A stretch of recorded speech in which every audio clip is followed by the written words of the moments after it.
नमस्ते investors, simply stocks में आपका स्वागत है।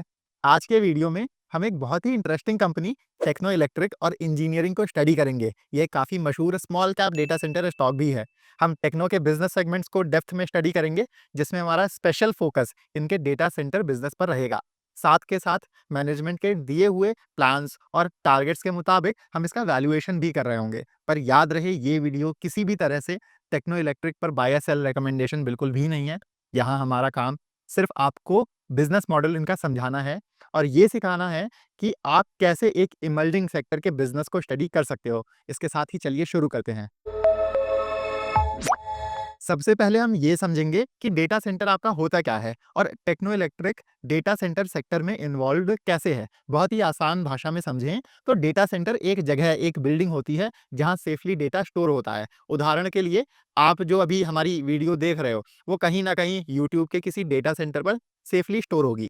जैसे आपके फ़ोन और लैपटॉप में स्टोरेज होती है जिसमें आपके फोटोज़ और वीडियोज़, कॉन्टैक्ट नंबर्स रहते हैं, वैसे ही जो भी आप इंटरनेट पर डेटा देखते हो वो भी कहीं न कहीं स्टोर हुआ रहता है।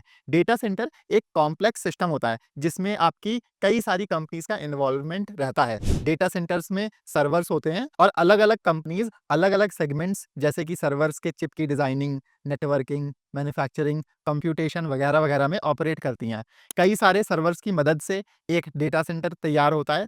फिर उस डेटा सेंटर में भी कई अलग-अलग कंपनियों का पार्टिसिपेशन रहता है। डेटा सेंटर को चलाने के लिए switch gears, power backup systems, cooling systems जैसे कई प्रोडक्ट्स की जरूरत पड़ती है। अब टेक्नो इलेक्ट्रिक इन्हीं डेटा सेंटर्स को सेटअप करके उन्हें चलाने के बिजनेस में है। इनका काम है कि सारे सर्विस प्रोवाइडर्स और प्रोडक्ट्स बनाने वाली कंपनियों को साथ लाके डेटा सेंटर सेटअप करें।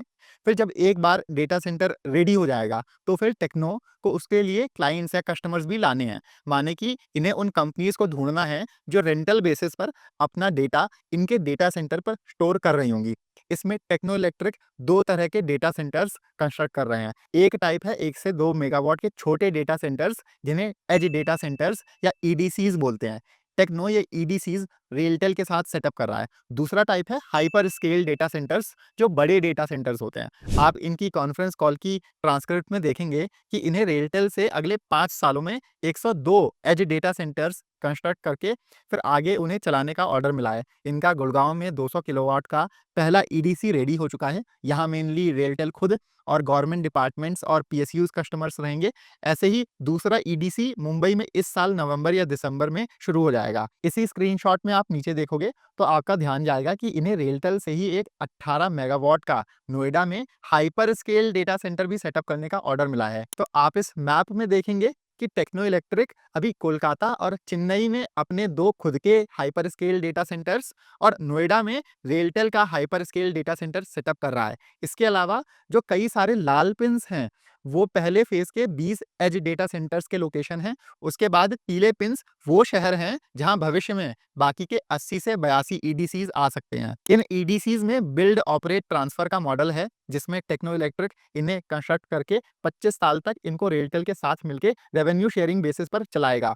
फिर 25 साल बाद ये ईडीसीज रेलटेल को ट्रांसफर कर दिए जाएंगे। इसमें ये ऑपरेशन और मेंटेनेंस भी देख रहे होंगे और कस्टमर्स लाने का काम भी इनका रहेगा। ये जो अपना चेन्नई में 36 मेगावाट का हाइपर स्केल डेटा सेंटर लगा रहे हैं, उसमें पहले फेज में 5.6 मेगावाट कैपेसिटी अभी हाल ही में शुरू हो गई है और बाकी की 6-6 महीने में नए-नए कस्टमर्स जैसे आएंगे तो उस हिसाब से चालू होती जाएगी। इसके अलावा कोलकाता की 13 मेगावाट फैसिलिटी का कंस्ट्रक्शन शुरू हो गया है। यहाँ एक ध्यान देने वाली बात यह है कि टेक्नो इलेक्ट्रिक की इस साल माने कि FY26 में डेटा सेंटर बिजनेस से कुछ खास सेल्स नहीं आ रही होंगी। FY27 में थोड़ा कंट्रीब्यूशन रहेगा। ये सेगमेंट मेनली आपका FY28 से स्पीड पकड़ेगा। तो इसलिए हमने टेक्नो इलेक्ट्रिक का जो वैल्यूएशन करना है वो इनके अभी के बिजनेस सेगमेंट्स पर करना है। डेटा सेंटर बिजनेस तो 2-3 साल बाद पिक्चर में आएगा। पर यहाँ एक फायदा ये है, टेक्नो आपका ईपीसी बिजनेस में है। इसमें एबिटा मार्जिन 14-15% के आसपास रहती है। Data centre high margin business है, उसमें एबिटा मार्जिन 50 से 60% तक हो सकती है। इसलिए जैसे जैसे डेटा सेंटर सेगमेंट का टेक्नो के बिजनेस में कंट्रीब्यूशन बढ़ेगा, सेल्स ग्रोथ तो अच्छी आएगी ही, हमें साथ में मार्जिन एक्सपेंशन की वजह से नेट प्रॉफिट या बॉटम लाइन में भी अच्छी ग्रोथ देखने को मिल सकती है। अब देखिए, डेटा सेंटर तो बस एक सेक्टर है। अगर आपको एक अच्छा स्ट्रॉन्ग पोर्टफोलियो बनाना है तो आपको अलग अलग सेक्टर्स पकड़ने होंगे और उनमें फिर आपको चैंपियन बिज़नेसेस स्टडी करने पड़ेंगे। आप ऐसे ही कोई ऐरे-गैरे बिज़नेस से उम्मीद नहीं रख सकते हो। तो इसलिए हमने सीरियस इन्वेस्टर्स के लिए एक पर्सनल व्हाट्सएप कम्युनिटी बनाई है, जहाँ हम 200 से ज़्यादा अच्छे-अच्छे बिज़नेसेस को क्लोज़ली ट्रैक करते हैं। उनके business model, valuation, risk factors, कैसे रिजल्ट्स आ रहे हैं, सब पर डिटेल में डिस्कशन होता है। यहाँ हम अपना पोर्टफोलियो भी शेयर करते हैं और वन ऑन वन आपके सारे डाउट्स भी क्लियर करते हैं। हाँ, लेकिन हम किसी भी कंपनी पर बाय सेल कॉल्स नहीं देते हैं, हम सेबी रजिस्टर्ड नहीं हैं। अगर आप इंटरेस्टेड हैं, तो आप इस नंबर पर व्हाट्सएप कर दीजिए, वरना इसी का हमने डिस्क्रिप्शन में लिंक भी दिया हुआ है। आप उस लिंक से हमें मैसेज कर सकते हैं। और याद रहे, ये एक पेड कम्युनिटी है, जिसकी महीने की फीस बस ₹850 है। मतलब आपको बस ₹850 में हर महीने इतने सारे अच्छे-अच्छे बिज़नेसेस पता चलते रहेंगे। इसमें 2 प्लान्स हैं, ₹6000 का 6 महीने के लिए और ₹10,000 का साल भर के लिए। 6 महीने वाले प्लान में आपका महीने का रेट ₹1000 पड़ेगा और साल भर वाले में आपको मंथली रेट बस ₹850 पड़ेगा। अगर आप इंटरेस्टेड हैं, तो आप नीचे दिए हुए लिंक से हमें कॉन्टैक्ट करके ये कम्युनिटी जॉइन कर सकते हैं। अब इनके बिज़नेस के बारे में बात कर लेते हैं, जो फिलहाल मेन ग्रोथ ड्राइवर है, क्योंकि डेटा सेंटर बिज़नेस को सेटअप करने के लिए जो कैपिटल चाहिए, वो तो इधर के प्रॉफिट से ही आनी है। तो टेक्नो इलेक्ट्रिक आपका ईपीसी बिज़नेस है। इनके 3 बिज़नेस सेगमेंट्स हैं, जिसमें सबसे बड़ा है ट्रांसमिशन ईपीसी, जिसका इनकी ऑर्डर बुक में लगभग 70% शेयर है। इसमें ये पावर ट्रांसमिशन के लिए सब स्टेशंस कंस्ट्रक्ट करने का और पावर लाइन्स बिछाने का काम करते हैं। ग्रीन एनर्जी सेक्टर में ग्रोथ की वजह से अभी इस सेगमेंट में बहुत अच्छी ग्रोथ आ रही है। हुआ क्या है कि आपने सोलर और विंड प्लांट्स तो लगा दिए, और ये प्लांट्स शहरों से दूर लगते हैं, जहाँ खाली ज़मीन होगी, पर इलेक्ट्रिसिटी का इस्तेमाल तो शहरों और इंडस्ट्रियल एरियाज़ में रहेगा। इसलिए उन प्लांट्स को पावर ग्रिड से कनेक्ट करने के लिए, इलेक्ट्रिसिटी ट्रांसमिशन के लिए आपको पावर लाइन्स और सबस्टेशंस चाहिए। इसके अलावा लगभग इनका 20% शेयर डिस्ट्रीब्यूशन बिज़नेस का है, जिसमें ये मेनली स्मार्ट मीटर्स के इंस्टॉलेशन का काम करते हैं। लगभग 10% के आसपास बिज़नेस इनका कोल पावर प्लांट्स में फ्ल्यू गैस डीसल्फराइजेशन या एफजीडी सिस्टम्स लगाने से आता है। ये FGD systems coal power plant से होने वाले सल्फर डाइऑक्साइड एमिशन के प्रदूषण को कम करने के लिए इंस्टॉल किए जाते हैं। पर इस सेगमेंट में आगे स्लो डाउन का एक रिस्क है। नीति आयोग की रिपोर्ट आई है कि इन एफजीडी सिस्टम्स की ज़रूरत नहीं है। ये काफ़ी सरप्राइजिंग रिपोर्ट है, क्योंकि दुनिया भर में एफजीडी सिस्टम्स इस्तेमाल किए जाते हैं ताकि प्रदूषण कम हो। खैर, ये छोटा सेगमेंट है, अगर स्लो डाउन आया भी तब भी टेक्नो इलेक्ट्रिक के रिजल्ट्स पर कोई बहुत बड़ा फ़र्क नहीं पड़ेगा। जो इनके मेन 2 सेगमेंट्स हैं, पावर ट्रांसमिशन ईपीसी और स्मार्ट मीटर्स ईपीसी, दोनों में अभी बहुत अच्छी ग्रोथ आ रही है और दोनों सेक्टर्स भी अभी एक अच्छे ग्रोथ फेज से गुजर रहे हैं। अब इनके हाल ही के रिजल्ट्स और परफॉर्मेंस की बात करें, तो Q1 यानी कि अप्रैल से जून के महीनों में इनकी सेल्स पिछले साल से बढ़िया 25% बढ़ी हैं और नेट प्रॉफिट में 78% की ग्रोथ देखने को मिली है। टेक्नो इलेक्ट्रिक का यूजुअली ऐसा रहता है कि Q1 थोड़ा हल्का होता है। पूरे साल के रेवेन्यू में Q1 का 15% के आसपास का कंट्रीब्यूशन रहता है, फिर Q2 का 20%, Q3 का 25% और Q4 का 35%, ऐसे धीरे-धीरे करके पिकअप करता है। जब मार्च क्वार्टर खत्म हुआ था, तो इनके पास लगभग 11,000 करोड़ रुपए की ऑर्डर बुक थी, जो इन्हें अगले 3 साल के लिए अच्छी ग्रोथ विजिबिलिटी देती है।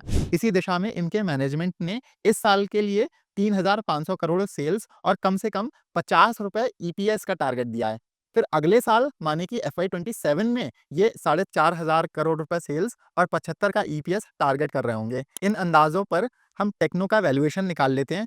इनकी पिछले साल 2,500 करोड़ की सेल और 428 करोड़ का नेट प्रॉफिट रहा है। जैसे कि मैंने आपको बताया कि इनका FY26 में 3,500 करोड़ सेल्स और ₹50 ईपीएस लाने का अनुमान है, जो कि आपकी पिछले साल से 45 से 46% की सेल्स ग्रोथ और 33 से 35% की नेट प्रॉफिट और ईपीएस ग्रोथ बनती है। फिर उसके बाद FY27 में इनके 4,500 करोड़ सेल्स और ₹75 ईपीएस के टारगेट पर हमें आगे 50% और बढ़ोतरी देखने को मिल सकती है। तो भले टेक्नो इलेक्ट्रिक अभी 40 के पीई पर ट्रेड कर रहा है, पर इस साल के अंदाजन मुनाफे पर इसका पीई 30 और अगले साल के अंदाजन मुनाफे पर पीई 20 निकल कर आता है। तो ये एक इमर्जिंग बिजनेस के लिए अच्छा वैल्यूएशन है।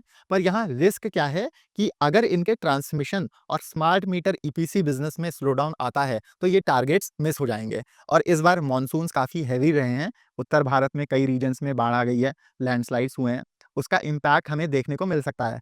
तो अगर आपकी इस बिज़नेस में रुचि है, तो आपको इनके Q2 के रिजल्ट्स को ट्रैक करते रहना पड़ेगा। अब वीडियो खत्म करने से पहले मैं आपके बस 2-3 मिनट लेकर भारत के डेटा सेंटर सेक्टर पर बात करना चाहता हूँ। अभी भारत का डेटा सेंटर मार्केट कुछ 27 से 28% कैगर के तेज रेट से ग्रो कर रहा है। वैसे तो इस ग्रोथ के कई कारण हैं कि डेटा का कंजम्पशन बढ़ रहा है, क्लाउड और एआई का एडॉप्शन हो रहा है वगैरह-वगैरह। पर जो सबसे बड़ा पुश है, वो सरकार की तरफ से है। गवर्नमेंट चाहती है कि हम भारतीयों का डेटा हमारे देश में ही स्टोर हो। ये डेटा हमारे देश से बाहर ना जाए। जैसे उदाहरण के लिए फिलहाल भारत दुनिया का 20% डेटा प्रोड्यूस करता है, पर हमारे पास ग्लोबली बस 3% डेटा सेंटर कैपेसिटी है। तो इसमें कई सारी कंपनियाँ फिर आपकी आ जाती हैं, जैसे कि STT, CtrlS, NTT, Tata, Nxtra, Adani वगैरह जो डेटा सेंटर्स कंस्ट्रक्ट कर रहे हैं। पर लिस्टेड कंपनीज़ की बात करें तो इनमें आपके पास सिर्फ 3 नाम बचते हैं, अदानी एंटरप्राइजेज़, अनंतराज और टेक्नो इलेक्ट्रिक। इन तीनों में मुझे अदानी इसलिए नहीं पसंद है क्योंकि ये कई सारे बिज़नेसेस में है। ऐसे में डेटा सेंटर सेगमेंट कितना भी तेज़ ग्रोथ क्यों ना कर ले जाए, कंसोलिडेटेड लेवल पर ग्रोथ रेट कम हो जाएगा। अनंतराज और टेक्नो इलेक्ट्रिक दोनों ही अपने डेटा सेंटर सेगमेंट्स को लगभग 50% कैगर से ग्रो करने का टारगेट कर रहे हैं। पर अनंतराज के साथ दिक्कत क्या है कि इनके मैनेजमेंट ने कॉन्फ्रेंस कॉल्स करना बंद कर दिया है। तो क्लैरिटी नहीं है कि इनका जो मेन रियल एस्टेट का बिज़नेस है, वो अभी कैसा कर रहा है। ऐसे में मैं टेक्नो इलेक्ट्रिक को ज़्यादा प्रेफ़रेंस दूँगा। पहली बात कि ये इनका जो ईपीसी बिज़नेस है, वो अनंतराज के रियल एस्टेट डेवलपमेंट बिज़नेस से ज़्यादा अच्छी ग्रोथ ला सकता है।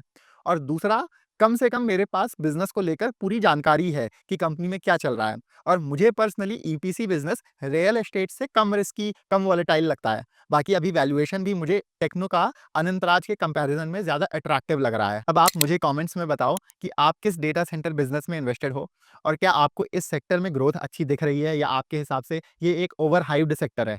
साथ में अगर आपको ये वीडियो पसंद आया है, तो इसे प्लीज़ लाइक ज़रूर करिएगा।